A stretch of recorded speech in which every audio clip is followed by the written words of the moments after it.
Bonsoir à tous, une petite vidéo compte rendu sur la réunion avec l'administration concernant les effectifs. Donc cette réunion est issue de nombreuses luttes sur les années précédentes et aussi notre intervention au dernier CT et les CT précédents également sur un tableau avec une transparence sur les effectifs.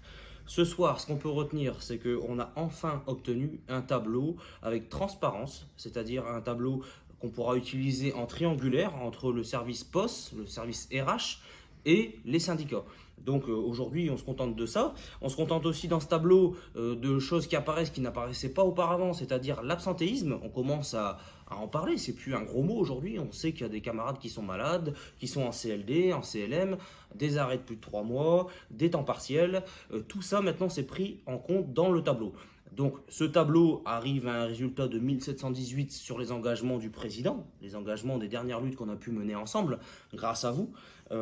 Mais aujourd'hui, nous, notre but reste toujours le 1842, la classification des CIS, avec un coefficient d'absentéisme plus grand, qui permet de pouvoir assurer les missions courantes normalement. Donc aujourd'hui, on peut se féliciter de ce tableau et de cette réunion qui a eu lieu d'être. Le combat n'est pas terminé, on va arriver au 1718. Comme je viens de l'expliquer, c'est pas le final, c'est pas le but final du chiffre qu'on souhaitait obtenir.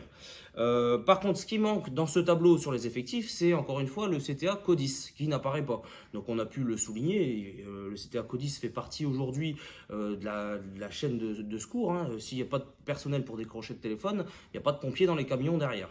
Donc pour nous, c'est important que le CTA CODIS apparaisse dans les effectifs et dans la D130, avec un effectif cible à assurer tous les jours à la garde, un POJ, un PON. Il faut tout ça aujourd'hui dans des tableaux qu'on ne voit pas apparaître aujourd'hui.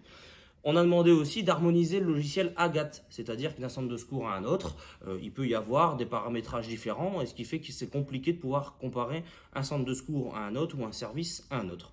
Donc le combat n'est pas terminé. Aujourd'hui, ce tableau, il y a lieu d'être, il est bien, il est transparent. Par contre, s'il faut aller chercher plus, ce sera ensemble qu'on ira le chercher. La suite aux prochains épisodes, on fera une petite vidéo si nécessaire. Bonne soirée à tous, au revoir.